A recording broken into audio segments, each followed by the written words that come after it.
Video podcasting to you from my field here in beautiful rural Ireland. I'm Trev Downey, and this is Molby on the Spot, your weekly or so chance to catch up with the Liverpool and Denmark legend that is Jan Molby, as we reflect on what's been going on in the Liverpool universe. And Jan, it has been a story of frustration on many levels of late, since we spoke last. A couple of results, if you want to put them that way, that we wouldn't have seen coming, or well, we could have seen coming, but we certainly would have hoped wouldn't come. The elimination from the FA Cup, and then the sitting on our hands as everybody else seemed to be throwing money at the wall. So we'll take the two things in that order. Because I think the transfer and the business done by other clubs is going to take up quite a bit of our chat. In terms of the elimination for the FA Cup, I've seen an awful lot of mixed chat about this. Now, as a man who has a very storied history with that competition, I'm sure you don't ever like to see it diminished or run down or thought of in any way that's second rate. But a few eternal optimists, Jan, were saying, well, look, it's a few less games to play, at least one less game to play, and what we need to do now is concentrate on fourth. And I thought, well, I admire your forced optimism, my friend, but fourth place seems a far bigger ask than winning that particular trophy would have been, in my opinion. I could be wrong. What was your feelings on exiting that FA Cup in terms of the impact it might have on the season? Disappointing. And I could have lived with another game, which is early March, and it's a midweek fixture. I could have easily lived with another game. Some of my friends text me and go, "Oh well, it's only the FA Cup," and I thought, well, what we got. I mean, what are we actually looking at? I'm not particularly looking forward to the Real Madrid side in the Champions League. We can talk about finishing fourth, but then that would almost be us lying to ourselves, and suggesting that everything's going to be okay. And probably the biggest nod we had in terms of that was the club decided in January, which is the last chance when you can help yourself for the rest of the season. They decided that it's not worth it because they almost look at it and think top four looks highly unlikely, isn't it? But I know we're going to talk about transfers of other clubs, Trevor. You look at all the clubs that he's been spending, they're all the ones, more or less, aren't they, that think either getting relegated or they think they got a chance to get into Europe, but they got a chance to win the league, isn't it? And then there is us, isn't it, that you kind of go, it looks like a bit of a gamble. It looks like the club is prepared to say, we'll almost dismiss this season and then we'll rebuild in the summer. We've done it before successfully. It's a big ask, isn't it? Because what's happening around us, isn't it? There's a lot going on around us. There's a lot going on around us, and it seems like there's no point, I think, in reflecting too much, except for one further question maybe about it. Obviously, we had a lineup which I think most people were reasonably positive about. But there's two aspects of the match that I want to just talk to you about and what it is that Jurgen's doing with the team currently. Now, I think he did say that Fabinho and certainly Henderson had knocks. I wonder, would they definitely have started if it wasn't for that? But there is a bigger question. So we went with the midfield of Thiago and Bajcetic and Naby Keita.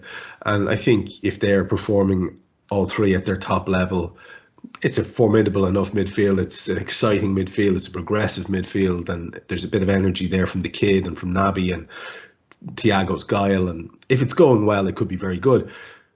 But I was very interested in the formation that he went with across the top. Now, you could say that it was justified in that we get the goal from Harvey and he plays quite well in that first half. But it just seems sort of endlessly remarkable to me that Mo Salah, despite what all the people, increasingly desperate people who are quoting numbers and stats, Mo Salah is clearly not the player that he was. And I'm not saying he won't be again at all. I'm just saying he's not in that form or anything like it, and hasn't been for a year or so, maybe a little bit more. And he's marooned out in that right flank and not impacting games. Harvey, who we know can do a good job on that side, cutting in, and who has played quite a bit on that side, is pushed over to the left-hand side, where he had been actually pretty ineffective in a previous match. And we're soldiering on with Cody Gakpo as our sort of target man, false nine, out-and-out nine, depending on what way the attack is forming at any given time. Our hold-up man, our target man, for want of a better word, link play merchant. I think this is sort of deliberately trying to put square pegs into round holes. It does my brain in, Jan. I can feel the brain actually crunching, looking at it, going, what is Klopp trying to do? It's overcomplicated. This kid Gakpo that we bought was going to help us out when Diaz was absent, we thought, because this is where he has been absolutely tormenting defences coming from that left side. Yes, he did a job in a more central role for Holland in the World Cup, but holy shit, we didn't sign him for that, surely. And yet there he is. Mo, who we need to be in middle and central and getting shots away instead of sort of out on the flank, not in influencing the game as much. He was slightly better in the last game, but really has been out of sorts. Would be far better central, and Harvey would be far better on the opposite flank. I can't understand the logic of this. I feel like a charlatan, though, saying that, because who the hell am I? As someone with your history in the game and observation of it, does anything I'm saying make sense to you, or do you see a sense to that lineup and that positioning of those front three that I can't see? Let's start with, I mean, you watch football long enough, Trevor, to be allowed an opinion. You know what you're looking at. So you look at how the three of them started, and you sort of feel that if Harvey's going to play in the front three, he's better on the right. So is Mo. Gakpo's definitely better on the left. Would you then play? I know what he's trying to do.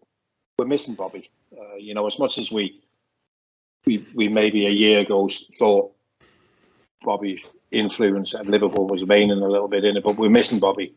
What he's trying to do with Gakpo is for Gakpo to drop deep, for us to create those spaces that we lived off for years, with Bobby dropping deep, Sadio Mane and Mo Salah taking advantage of the spaces that was left behind. And all that is wistful, isn't it? I fully understand that when Darwin Núñez comes on and people go, why does he not play central? I understand why he's playing wide left and why Mo's on the right. That's because he wants to use their pace in between the space that hopefully Gakpo leaves. The problem is we can't get the ball into those spaces. We've lost something, haven't we? There's our biggest problem at the moment is moving the ball between the lines, moving the ball from the back four into midfield, into the front three. We used to move the ball from the back four into the midfield through our midfield players, didn't we? And then there was a natural progression because we used to have an overload, because our fullbacks would be pushing up. We'd have three central, we'd have Bobby dropping. So you're talking about six people in an overload situation, creating space for two to run behind who would quick. But all of that is wistful thinking and go, yeah, okay, Gakpo, central, them two. But we can't get in those areas anymore. So it's a massive problem, isn't it? So when Harvey was on playing wide left, Gakpo through the middle made very little sense, apart from he obviously doesn't want Mo to play centrally. And the only option he has is to play Gakpo there. It made more sense when Núñez came on. My only thinking with Núñez is he 100% ready? He surely can't be 100%, because otherwise you would have gone. Because we've lost almost a month of football here in terms of the results have been crap anyway, haven't they? And think of Núñez, if he was right, could have played games, and all that experience would have done the world of good, isn't it? So it's almost as if he's not right, or we're waiting to reintroduce him when the team is, but I just can't. I just think it's a season where we all just dig in, and all we can do is work. There's never any guarantee you're going to play well. All you can do is work, isn't it? But I fully understand where the frustrations are. But I just don't know where we get to. Where do we get to when we used to create those chances for Mo and those chances for Sadio Mane? We just seem incapable of creating anything at the moment. And I agree with you that there were some positives from the Brighton game, but I still sit with that feeling at the moment, Trevor. I haven't had this But I'm sitting with this feeling before every game. It's not going to be our day. We'll get our chances. Mo off the line early on. Mo clean through, scuffs one. Harvey Elliott had another one where Lamptey gets back. We don't get it done. We make mistakes defensively. Trent for the first goal, the header. Joe Gomez for the second. It's just written in the stars, isn't it? You know, all them things that where we used to go, where you win games, we are so good in our own box defending, in the opposition, and we just score, we take our chances, isn't it? And now I just sit with that feeling. I go, yeah, I see it. And I saw the bright star against Brighton. But I never at any stage thought like I would have done 2 years ago. In another couple of minutes, we were 3-0 up here and the game's done and dusted. I just never get that feeling anymore. And even to the end, my wife's going, replay. I said, I can't even see against the replay. And we were in the 90th minute. You know, you just think that there's something coming, isn't it? And bang, there it is. You know, things we would have dealt with 2 years ago in our sleep. Whether it's the first cross to the back of the penalty area, or whether it's the cross, or whether it's blocking, all them things we would have dealt with years ago. Now, and it happens. Those mistakes, both ends, Trev. Football is a brutal game, isn't it? And the team who makes the fewest mistakes are the teams who win. And I just think that the defensive errors we're making at the moment ain't winning us any trophies.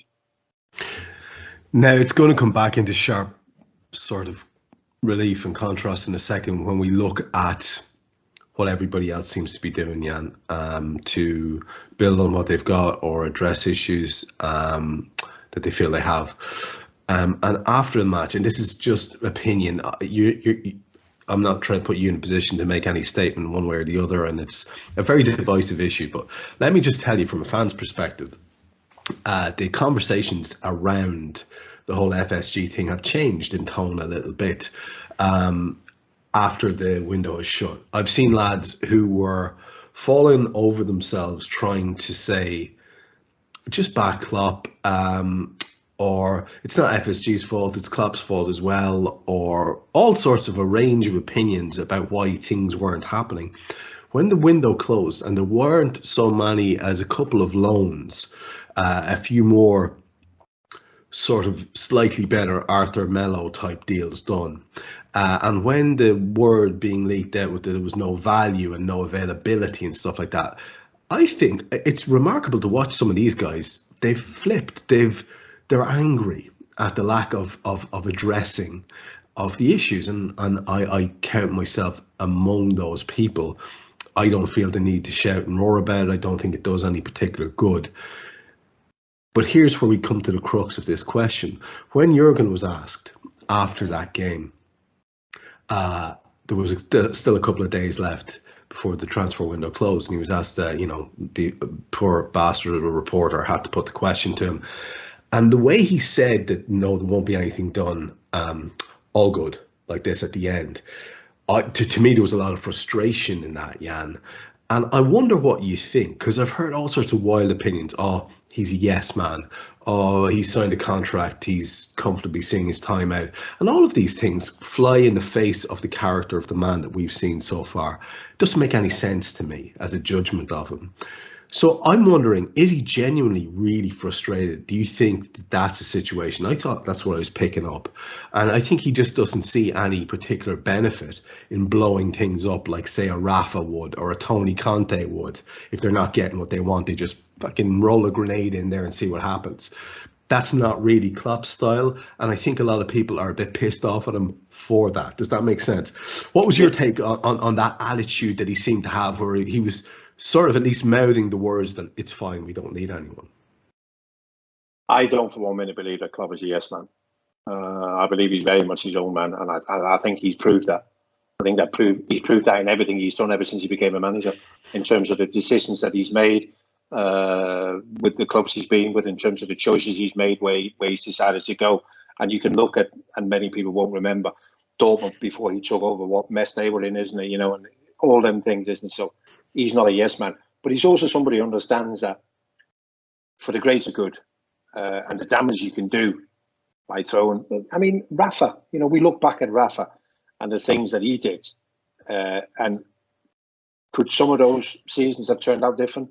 if it hadn't have been for some of those things that all of a sudden overshadows the season that you're having, isn't? So I think Klopp is bright enough to think that what's driving the agenda of most people at the moment is the results, isn't it? And the results are not good. And he's thinking they got enough ammunition. I don't need to give him any more. And lo and behold, Klopp would have been given some assurances, 100%. Yes, value and profile and all them would have been a part of what they say to him when they go, we will do everything we can, but it has to be the right profile. It has to be the right price. It has to be a player that still has the best years ahead of him. All the things that how we buy players, isn't it? So I think he's frustrated. I think he's pissed off because I also think that he thinks, like we still do, you still think, could it still happen? And I still think Klopp thinks the same. Klopp is thinking, give me one. Just give me one that can make a difference. Give me one that's fresh, the head's clear, not weighed down by blah, blah. Give me one and he'll spark again, isn't it? So I understand his frustration, absolutely. Because that's how we are managers, isn't it? You start off with thinking, I'll have 5. If you can't get 5, but then in the end you go, just give me one. Give me one, and it's the right one. It's a spark, isn't it? And that's been the strength of our buying over the years, isn't it? That the spark that, whether it was Diaz or Jota or whoever else, even Mo Salah, Sadio Mane, Virgil van Dijk, Alisson, they all came in, didn't they? So that's what he's still thinking, isn't it? So, but he would have been given some assurances. That's absolutely sure. And yes, man, I can't have that in a million years. I suppose the confusion then arises as well for some of us where we're thinking, okay, say we don't buy into that, and I wouldn't either. I'd be very much in agreement with you. We're talking now about the summer already, and lads are already chatting about the summer, and it kind of sticks in the craw for those of us who think something should have been done now to redeem a situation that's not exactly, it wasn't hold beneath the watermark. There was still something that we could do. It just feels, like a settling. And already people talking about the summer now and this deal and that deal, and it just sort of sticks in the craw a little bit. And you'll hear endless chit chat now about war chests and 250 million this and 250 million that. And it may be the case, but then again, it may be the case that FSG won't even be in charge of the club when it comes to the summer window. And I think that's the biggest problem of all. And I think even if that had been sort of semi-settled over the last couple of months, people might be breathing a little bit easier or able to stomach the concept of an interim season or a rebuild season or a slightly write-off season if we knew there was a new dawn ahead. Do you know what I mean? And yet even that's denied to us, that's difficult. And I imagine if it's difficult for us as fans, I imagine it's really difficult to work as a player and a manager under that kind of uncertainty. There'll be players.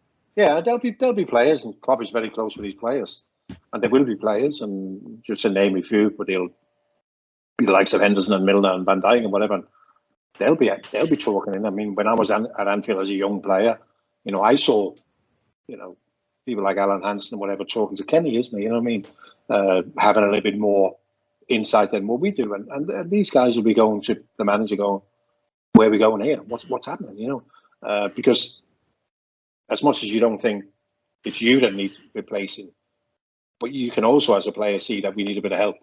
You're not telling me that these experienced players at Liverpool can't see that their squad needs a bit of help.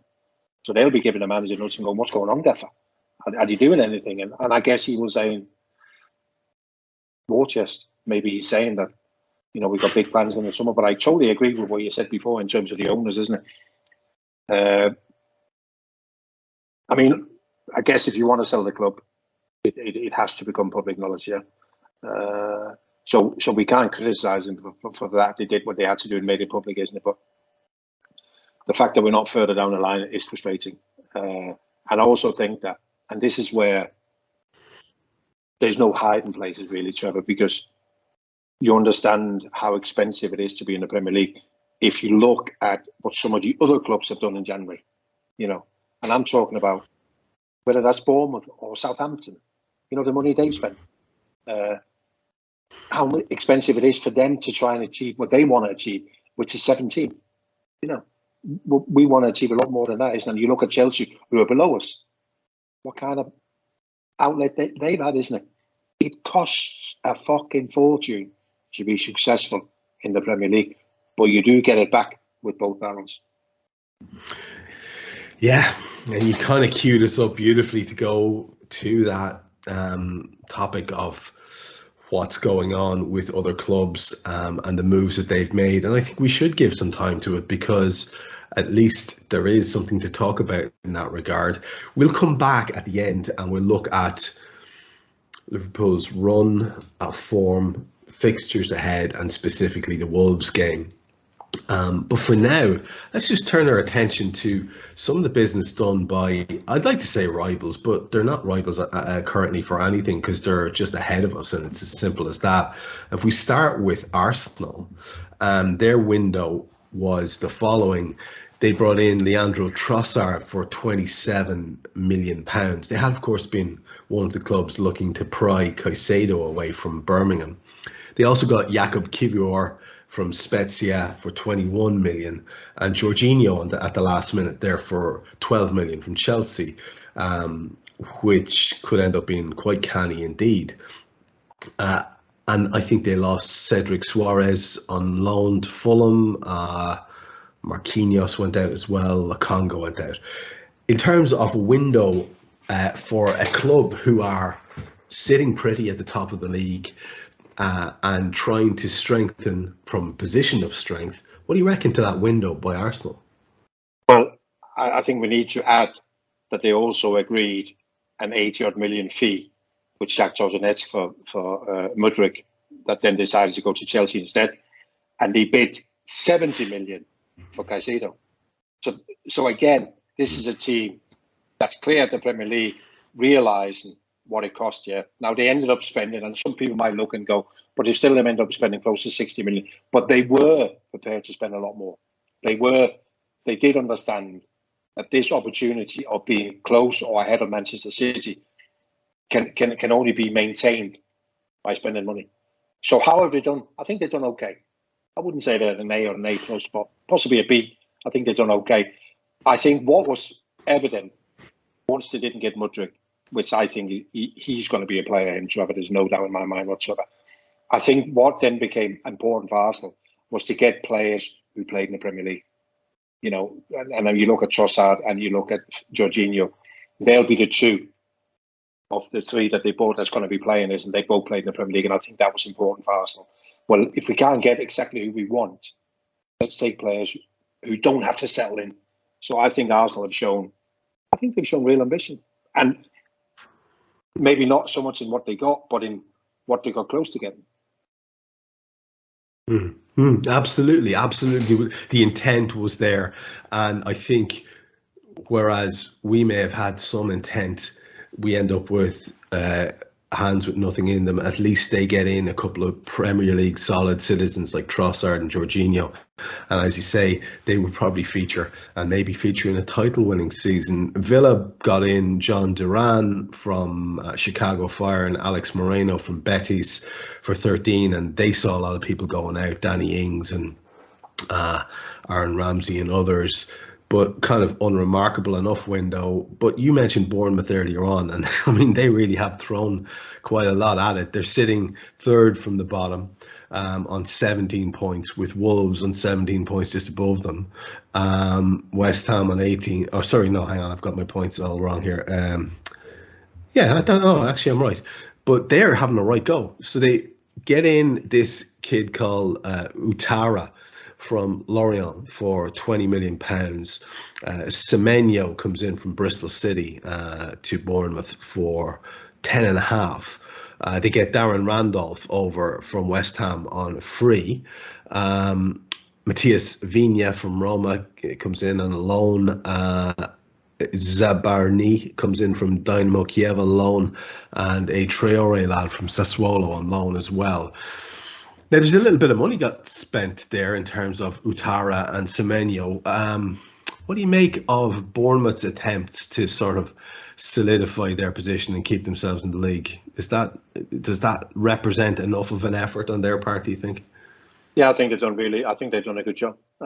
and also think that they've just come up from the Championship, and I think they're looking at, if we go back down, you will have to spend when you're in the Championship with no guarantee. I know there's no guarantee either here, but a lot of these are loan players, aren't they? And I think they're thinking the easiest and the cheapest option is to spend to stay in instead of to go down and then try and rebuild and try and make your way back up business. So I like what they've done. Is it enough? Yeah, who knows? But I like the fact, and I maybe didn't think that Bournemouth would have been as active as they have been, but I like the fact that they've gone, listen, being in the Premier League is the only place to be, isn't it? We're going to do everything we possibly can to keep our club up, isn't it? And they've had a real go.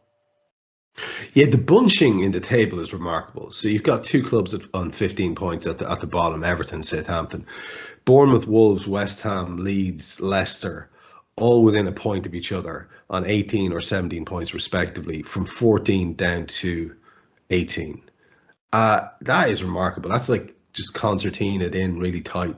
So any efforts being made are going to have to bear some fruit, you'd like to think. Brentford, we won't talk about them. They didn't do a whole lot. More people going out than in. They got a kid in from Freiburg on loan. Brighton, again, small enough business. A kid from Rosario Central, which I presume is an Argentinian club. Another guy from AIK, Yasin Ayari, for $3.5 million, but no big business apart from the Trossard sale. I'm going to save Chelsea because holy shit, that's a remarkable story.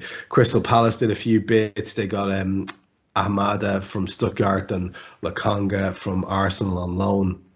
Butland went to United on loan from them.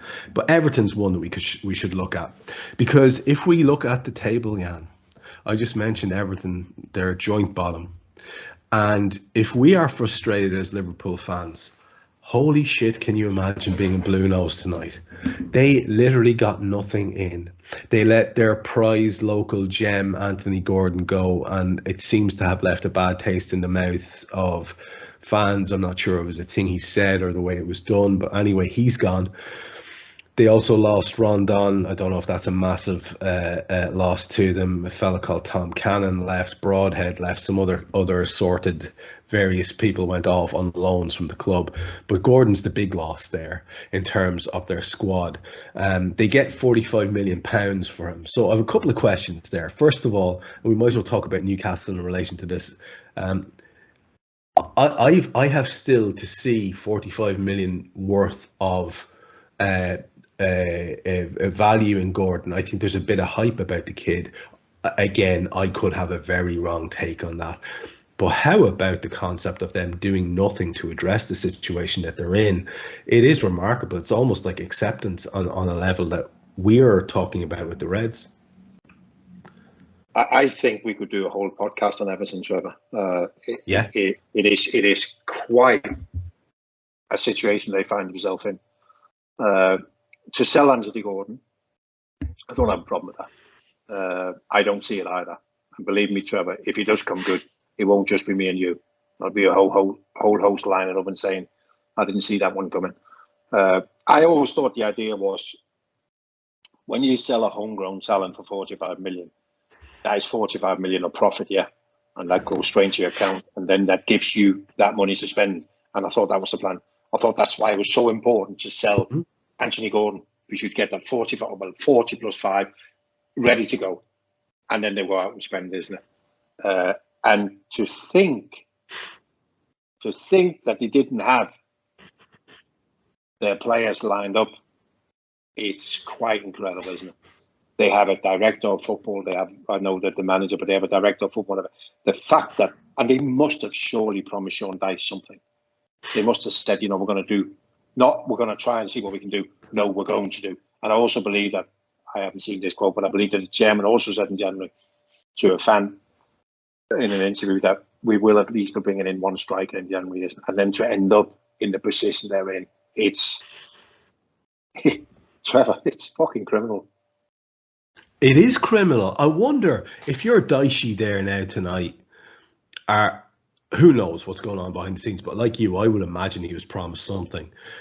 I'm looking at that appointment, and I know they flirted with Bielsa, and there was some mad crack about Bielsa and how he wanted to approach the job about sitting back and letting someone else do it. He was going to look at the kids and then Trevor, yeah. Do you know when I saw that story? Yeah. I didn't believe that story. Did you believe it when you saw it? No, not at all. It's true. It's true. It is 100% true. He wanted himself to run the academy and the under-23s, while his people would run the first team. And then in the summer, he would join his people with the first team. Wow. I mean, he's a one-off, and I love that it's a true story. I fucking love it's a true story. But the lad who ended up with the job, probably because of our pal's mad requests, is Sean Dyche. And I'm wondering, for me, Dyche is in a couple of categories here. He could be safe pair of hands type, no one can give out to us. We've done our best there in terms of appointment. He could be, here's the guy who can fight fires and keep us up. Or he could be, here's a guy who will stay with us and bring us back up. I'm wondering what you think Dyche is by way of an appointment. That's a tricky one. You look at that Burnley team who finished 7th. Sean Dyche took Burnley to 7th in the Premier League. I mean, that is remarkable, isn't it? You know, yeah. And that man will surely never have to buy his own pie or pint in Burnley ever again. Surely they are free for life. Those luxuries, isn't it? I just,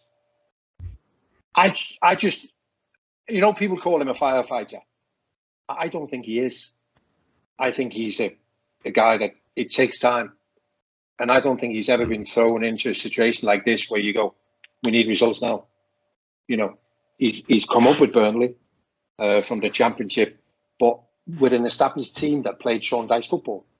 This Everton team, coming from Frank, and Frank had ideas of playing a brand that maybe didn't suit the players, but it is what it is. To now playing Sean Dyche football, which I guess in many ways will be a very tight version of 4-4-2. Again, looking at the players and thinking, in fact, Everton haven't got players. There is not a football system that suits the players at Everton. You would have to invent a new way of fucking playing.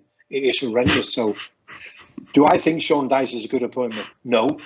But what's on his side and in his favour, we're only halfway through the season, and there is some other pretty horrific teams, although most of them have tried to improve their squads. So Everton are in big trouble. Yeah, he's got what he's got. It's going to be interesting to see if he can do anything with it. Fulham did get in Lukic from Torino and Suarez on loan from Arsenal. They lost Knockhart on a loan to Huddersfield. Leeds, who are also in that danger zone, went for it. They got in a fella called Jorginho Rutter from Hoffenheim, Max Fober, who we've heard a bit from Salzburg, Weston McKennie from Juventus on loan, which was one not many people saw coming, and Diogo Monteiro from Servette. They did lose Matthias Klick to DC United, and Joe Gellhardt went to Sunderland on loan, and Diego Llorente went to Roma on loan. What do you make of that window? Because again, Leeds are in the kind of danger zone there. But there's a little bit of intent there. I mean, what's that? 50 million at least spent on transfers and a couple of reasonably decent loans in as well. There is still a massive question mark against the manager, Jesse March. Okay. And I understand that because it's a result business that we're in. But I don't think he can deny that he's brought in some really exciting players, some young, exciting players.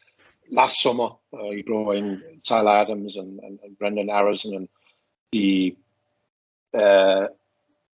Italian boy and Noncho and a few others. But I think the key to it all, Trevor, although Rodrigo is their top scorer, I think the key to it all is Patrick Bamford. If they can get him fit, keep him fit, I think he'll be able to link it all together. So, yeah, I don't know. There's something about Leeds that just doesn't feel right. There's a lot of their players that I like, but there's something that just doesn't feel right to me. And I look at them and I watch them play, and I watched them play the other week on Sky against Villa, and they were much the better team, but they lost the game. And there's just something there, Trevor, that I don't know. I fear for Leeds. As much as I look at their players and I go, wow, there's some really young, exciting players. I don't know. There's just something that doesn't sit right with me.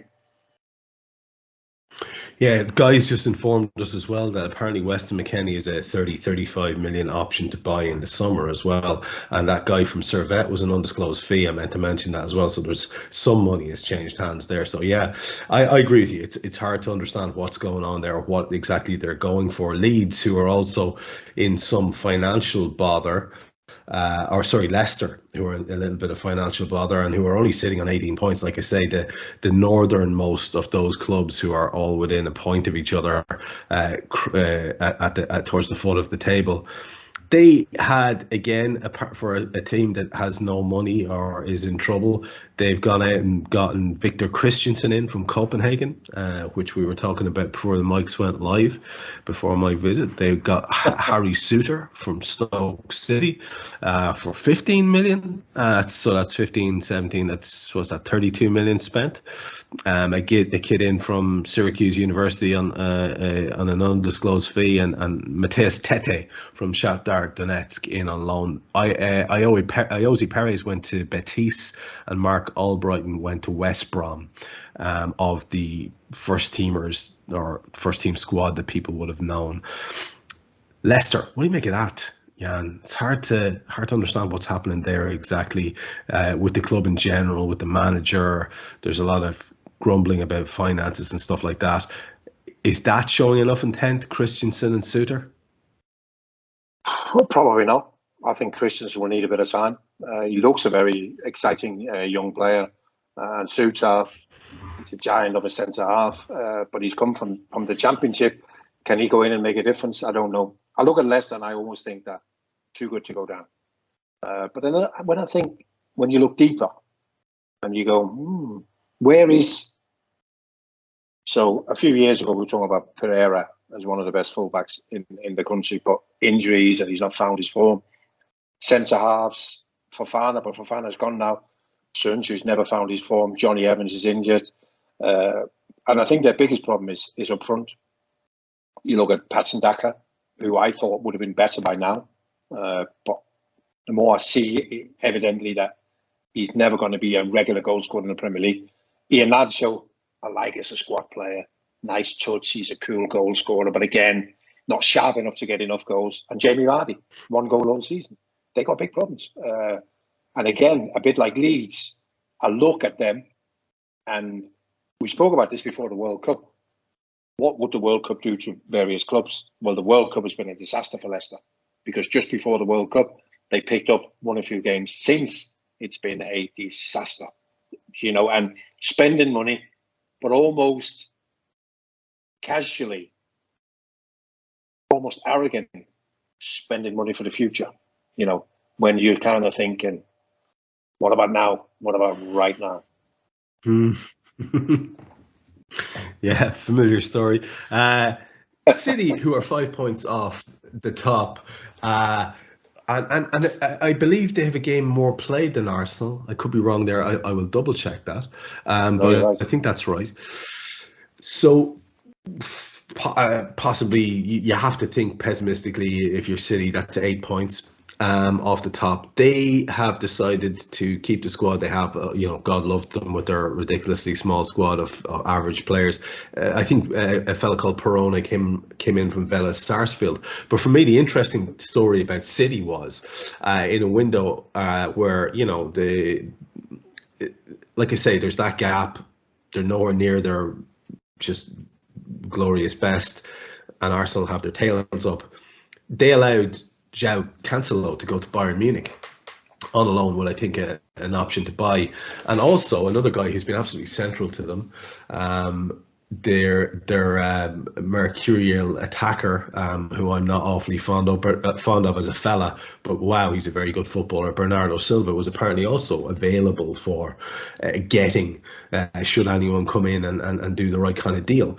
That to me suggests that perhaps those two guys were not exactly what Guardiola wants around his squad. And I wonder, is he one of those guys who, if you're out with Guardiola, you're out? Do you think that might be what happened in the case of those two chaps? It looks that way. I mean, in the summer, they sold 3 players, 2 to Arsenal and Sterling to Chelsea. And people said, why did you do that? And I believe they did it because those players asked to move. Those players said, I prefer to move away from here. In Zinchenko and Gabriel Jesus' case, they wanted to play more, and Sterling wanted a new challenge. I even believe that Sterling thought he might have been able to go back to Liverpool. So that's what City do.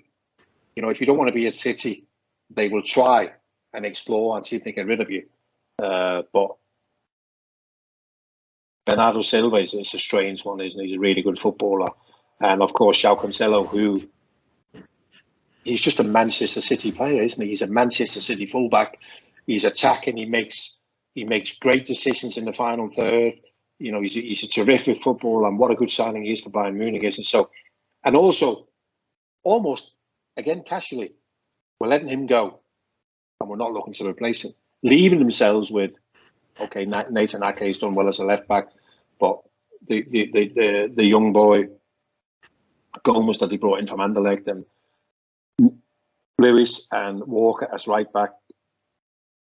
Lewis is playing a lot at the moment. I'm not 100% sure he's at that level yet. And I can see, should Walker get injured, I almost feel like saying, why wouldn't he? Because Kyle Walker almost always gets injured, doesn't he? You know, he's at that age now, and I'm thinking, should he get injured? They've left themselves in a situation that they created themselves. You know, I find it amazing that João Cancelo went because he wants to play more.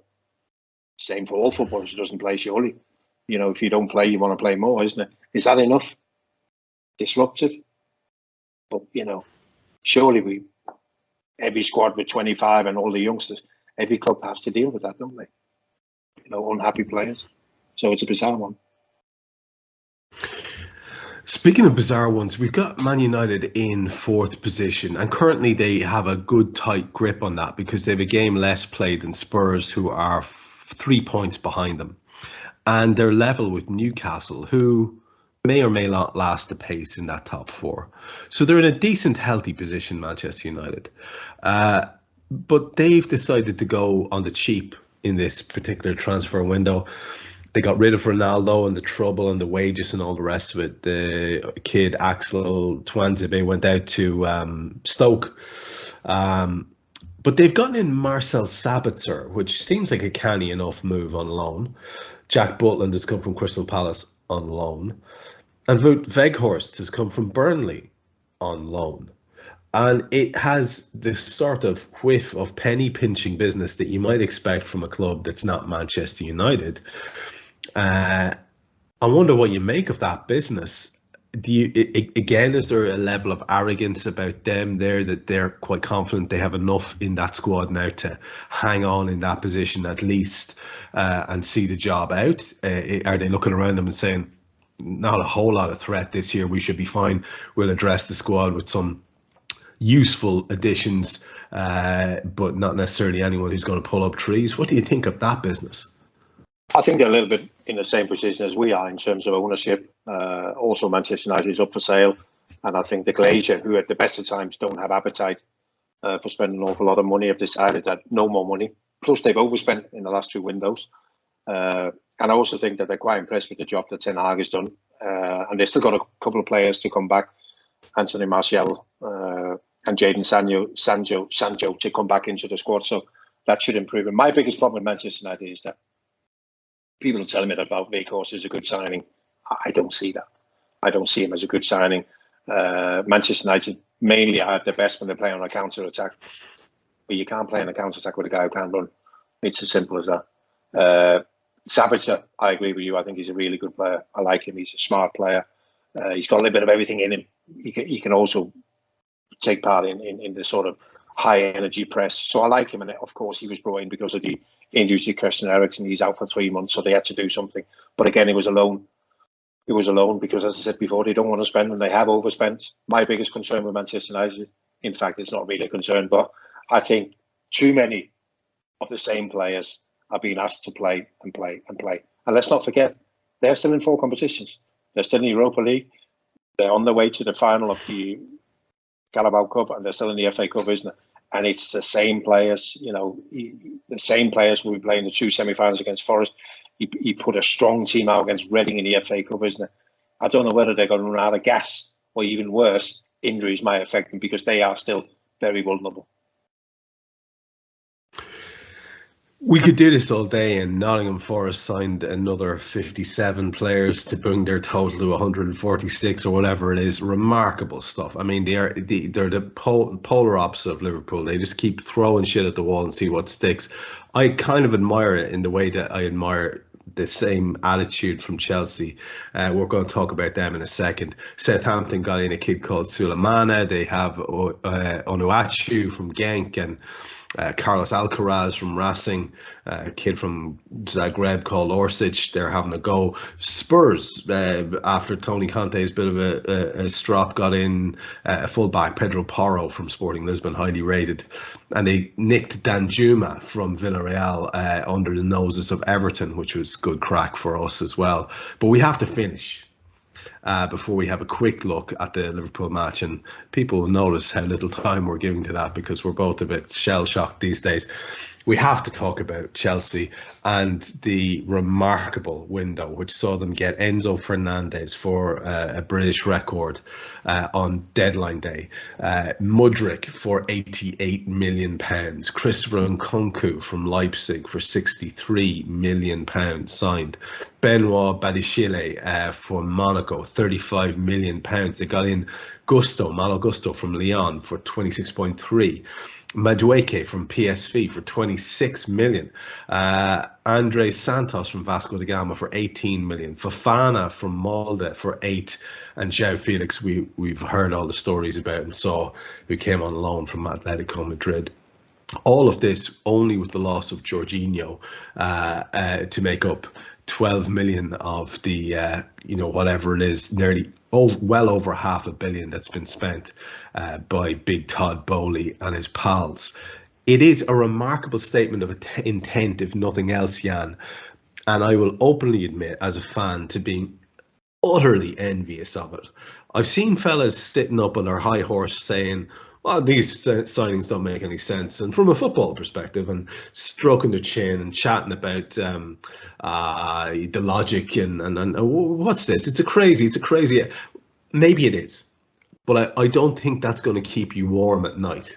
What will keep me warm at night is the idea of 8 new wonderful footballers, some of whom may end up being world beaters. And I know it's financial doping and all the rest of it, but man, those Chelsea fans must be excited. What an unbelievable statement of intent that was.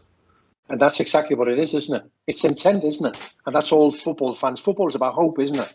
And if you haven't got it in your squad, where do you get hope from? And I think Todd Bowley's understood that. Football is about hope, isn't it? Football is about, and typical American, is about being able to sell something to your punters, to your supporters, isn't it? And he's now selling that the idea of, whether we agree or disagree with the type of players, but he's now selling the idea that we're buying young and exciting, obviously for the future. And there's nobody can go, but they're not, because they are. And to sign all these players, 20, 21, 22, 23, on 6, 7, 8 year contracts, and he's going, this is our plan. So after a while, eventually, I think, and I do believe this, Trevor, eventually, a football squad, a football team will emerge from this. It can't be any other way. Eventually, they'll have themselves a team.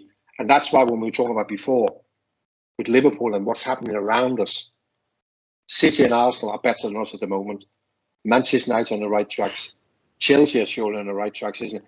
There's things to be worried about in terms of next season we'll have a go, we'll get in the top 4, because there is things happening around us, and one of them is Chelsea. And I think eventually, whether it's Graham Potter or not, But eventually, I think they bought too many good players for them not be able to make it a really, really good team out of what they got. It won't be for the remainder of this season because they'll have all sorts of problems and they won't be able to register some of them for the Champions League and whatever, isn't it? But I think eventually we'll all going to be looking and going, good old Chote, he knew what he was doing. Yeah, it's going to be very interesting to watch that. And we'll finish with a reference to Wolves. They signed João Gomez from Flamengo, Mario Lemina from Nice for 9, Gomez, but it was 15 million. They got in Sarabia from PSG for 4.4. Craig Dawson came in from West Ham for 3. David Bentley from Bristol and Mateus Cunha from Atletico on loan. There are opponents at the weekend, Jan. And if you look at, honest to God, it's depressing looking at the results for Liverpool and Wolves. Wolves last time out got spanked 3-0 by City. We beat them in the FA Cup. They did have a win over West Ham in the league, but before that they went out of the EFL Cup to Forest. The 2-2 draw with us in the cup before that, 1-1 draw with Villa. They lost 1-0 to United. They did beat Everton at Everton 2-1, and before that they had won against Gillingham in the EFL round of 16. Our run of results are it's just appalling. I can't think of a time when we've done this show together that there was a run of results like this. Even when in the bad old days or the bad days of the season where the arse fell out of everything when all our defenders got injured, it didn't feel like this. We lose to Brighton in the last one. The one before that is 0-0 with Chelsea. We actually managed a win in the FA Cup before that. 3-0 loss to Brighton before that. 2-2 with Wolves. And a 3-1 defeat to Brentford. That's one of the worst bunches of results I can remember talking about as a Liverpool fan for a long, long time. So we're looking at two teams who are coming into this kind of with nothing behind them by way of form. Wolves at least have been enlivened by a couple of signings. We'll not get into it in any great detail, Jan, because honestly there's not a whole lot of point until we see what happens. We're kind of in reflecting on games rather than predicting games because I don't think we really know what's going to happen with injuries and all the rest of it. But now Konate's out. We've got poor old Nat Phillips who thought he might escape. He's stuck with us again. Just what's your gut feeling on this game against Wolves? Let's be honest, they're on a shit run of form. They're in a lowly position in the league. They're not a threat like Brighton are to us. And yet, I don't have a tremendous amount of confidence going into it because of what a low ebb we're at. I agree. I think right this moment in time, Brighton is a better team than us. I don't think we can say that about Wolverhampton. But I am surprised that they've done as much business as they did. I know they got a new manager and whatever, but I didn't think that they were in the mood for investing this type of money. What they failed to do is bring in a goal scorer. They can't score, so they're obviously going to hope that they can share it around. The only thing that slightly worries me, Trevor, is that yes, they're a team that don't score many goals, but they brought some dynamic players in. The one thing that we struggle to cope with. So again, it's not a game I'm looking forward to. It's strangely enough a game I think we're going to find very, very difficult to win. If I had to push you for a result, do you think I'm sensing a draw from you from the things you're saying there, or do you think, yeah? I think a low-scoring draw. I mean, obviously they're struggling to score, and so are we. So it wouldn't surprise me if it's a 1-1 draw, and I think it'll be one of them again, a bit of a head scratcher. As we come away from the game on Saturday, where you kind of go, not sure what to make of that, because that's where we're at the moment, is not quite sure. Some positives against Brighton, but another loss and some clear mistakes by our players, isn't it? So yeah, I have to be honest, I'm not really looking forward to it. Which is what listeners, Jan has been saying about the fucking podcast on a regular basis as well. just to let you know the truth of the situation. It's a tougher grind, and yet there's something interesting about it. I'm kind of Revlin in it as well. It's weird. It's a new thing for us. We'll get on with it. Myself and Jan will be back with you next week. We'll settle on a date between ourselves now in a few minutes. But there's a long gap until the game with Everton, so we'll have the game against Wolves to talk about, the game against Everton to look forward to, and then I'll be away for a week or so. So maybe Jim might step in and talk about that one with Jan in my absence while I'm marching around his homeland and planting Irish flags left, right and centre. But we will wrap it up there for yet another fantastic show. Thanks very much, Jan. You're welcome, Trevor.